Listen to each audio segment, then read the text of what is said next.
gudoomiyaha aqlabiyadda aqalka baarlamaanka dalkani Kenya ana xildhibaanka laga soo doortay bartamaha magaalada Garissa ayaa maanta socdaal kormeer ah ku maray wadooyin laami ah oo laga hirgelinayo qaybo badan oo kamid ah xaafadaha magaalada Garissa. socdaalkan ayaa waxa uu xildhibaan Ducaale uu ku urgalahayay tayada iyo halka ay marayaan jidadka laamiga ee ay bulshada Garissa goordho kulaali doonto. xildhibaan Ducaale ayaa waxa socdaalkani ku wehelinayay kusimaha maareeyaha guud ee wakaalada jidadka iyo naqshadeynta Kenya ee kuura loo soo gaabiya mudane Cabdirashiid iyo agaasimaha shirkadda quwadda korontada ee KPLC ee Garissa. ninkastoo siyaasi mas'uuliyadda waa inaad qaadato mas'uuliyaddana beenbeen kuma dhaqan markaweeya dunido marna lagu xisaabtamo mas'uul waliba maalintiisu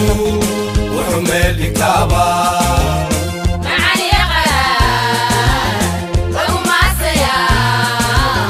taariikh ma guurtada mar waliba xusta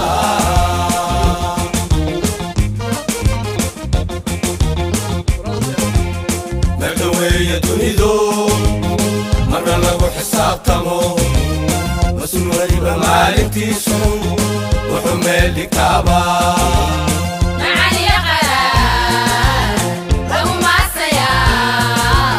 taariikh ma guurtada mar waliba xusta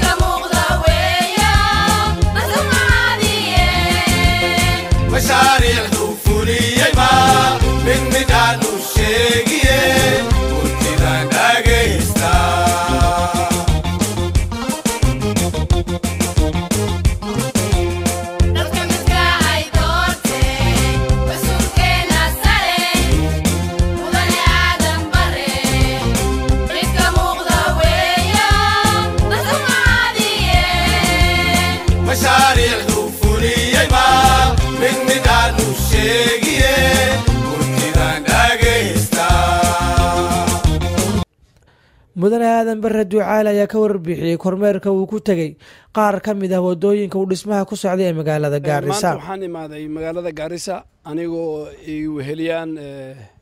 injineerada ka socda wasaaradda wadooyinka ee wadanka khaasatan shirkadda la yiraahdo Kenya Urban Roads Authority. waxaana kormeel magaalada ku imaanay inaan fiirino wadooyinkii hore oo la dhisayay meesha gaareen iyo wadooyinka cusub oo aan bilaabi rabno.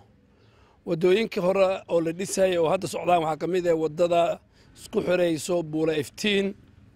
ilaa iyo Dekaburey ilaa iyo Kismaayo Road oo taqriiban 6 kilomitir ah iyo wadada ka bilaabanayso Kismaayo Road marayso County High tagayso ilaa iyo Buula Baashaal Market taana iyadana gacanta lagu hayaa. waxaan kaloo fiirinay oo la bilaabi doono muddo 7 bari gudaheeda wadada Gaarsandogo oo isku xiraysa midda Chief Camp aadi iyo midda aadi la dhaho Sankuru Road wadada iyadana 1 kilomitir iyadana muddo usbuuc gudihiisa yaa la sugayaa. waxaan kale oo aan imaanay inaan bilaabi rabno kollow oo lacag gaarayso 250 milyan loo qoondeeyey wadooyinka xaafadaha Buula Riik Buula Madina Tetu Chief Camp. marka wadada ka baxayso wadada weyna Kismaayo Road oo aadayso Buula Madina Buula Riik marta Buula Madina ilaa lagta biyaha badan goynayso ilaa iyo masaajidka tagayso wadadaasayto waqti bil gudaheeda ayaa lagu bilaabi. wadada kale oo wadada ka gudi oo xagga Tetu ilaa iyo Chief Camp marayso oo ku soo darmanaysa Chief Camp wadada weyn oo ka imaanaysa Bulxan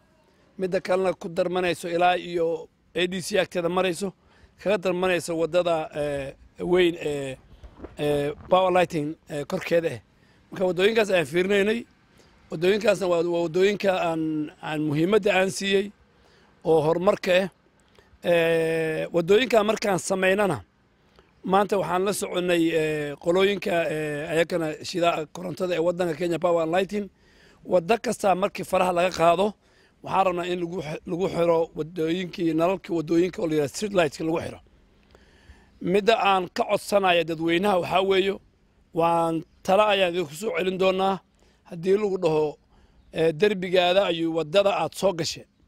waxaan rabnaa inaad ogolaato oo si nidaam ah aan ku xalino waddada muhiimay u tahay dadkoo idilay u tahay dhaqaalaha magaaladay muhiim u tahay marka arrimahaasaan ka hadalnay waxaan leenahay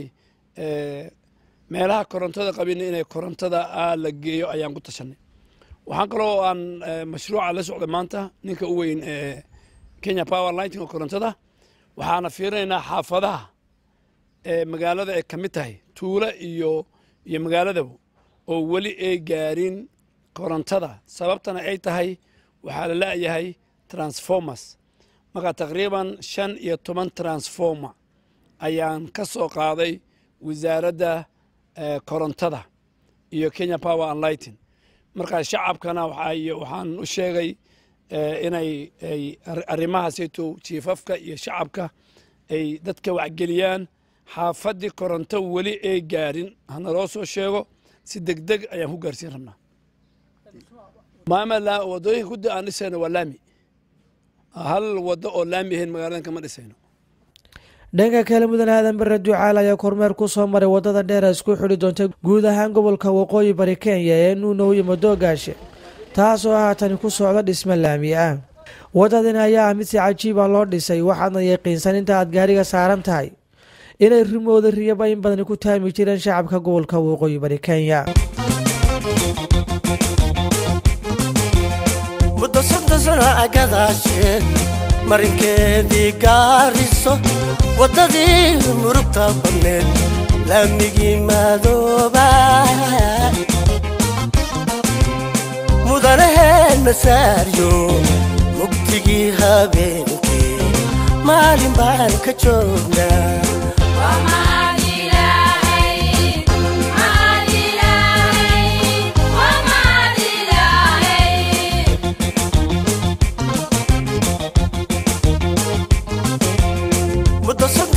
agadaashe marinkeedii gaariso waddadii murugta badneed laamigii madooba mudanaheen masaaryo mugdigii habeenkii maalin baan ka joognaa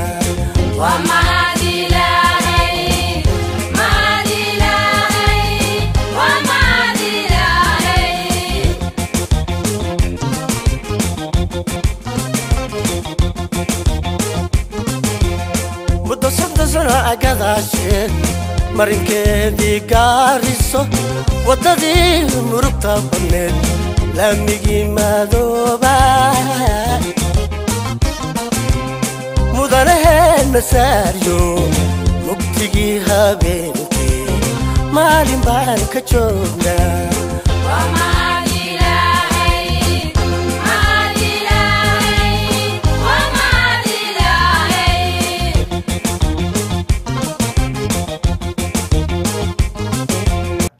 mudan aadan bare ducaale ayaa warbaahinta faafan kula hadlay duleedka tuulada Shimbirey oo ah halka uu haatan marayo dhismaha laamiga isku xidhi doona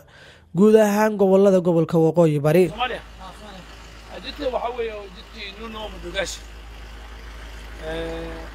146 kilomitir taqriiban ilaa 50 kilomitir waa la soo dhisay waxaana ku tala jiraa bishan 12 iyo gaaro ilaa 180 jidka ugu weyn jid kala jira oo bilaaban rabo oo ka bilaabanaya Isiolo Habasweyn ilaa Wajeer kana Madoogaashe ku gaaro hadana ilaa Habasweyn ilaa Samatrana la sii wadaa jid kala xajta oo labsad project la socdo ka soo bilaabanaya asagana Laama oo soo maraya Masalani Burra magaalada Gaarisa xaq Moosha Modika balambala banaaney siolo meesha ka galay marka mashruucyaha wadooyinka madaxweyne uhuru kenyatta dowladdiisa ugu talagashay gobolka waqooyiga marka maanta waxaan u maaday inaan xaqiijiyo inay 45 kilomitir ay gaarto soomaalida maadaama gobolka soomaalida waa dalaa waxay ugu fadhidaa maamade wada gobolka hadda waa la furay gobolku furaya warshadaha imaanaya goboleedka isgaarsiinta hagaagi waxaana insha allah soomaaliya markay nabad noqotona wadooyinka neto inay isku xiraan kenya iyo soomaaliya iyo etoobiya xagga jidadka xagga railwayga iyo xagga boondada shidaalkooda